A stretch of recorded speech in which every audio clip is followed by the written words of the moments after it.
тілі сабағында білуің тиіс болған сөздер. Бірінші, уахид, иқра, оқы. Екінші, уктуб, жаз. Үшінші, унзур, қара. Төртінші, истамиғ, тыңда. Төрт.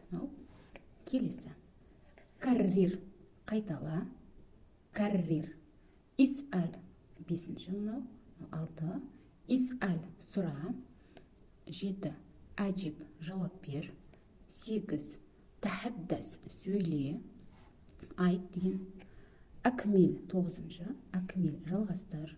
Оныншы, сыл, яғни сыл байна деп келеді, байланыстыр, жалға деген мағынада. Да деген 11. Қой деген сөз. До алама сах ау хата. Алама деген белгі, дұрыс және қате белгіні қой. Марис деген практиковать. Яғни практика жасау. Хиуар, диалог, ма с.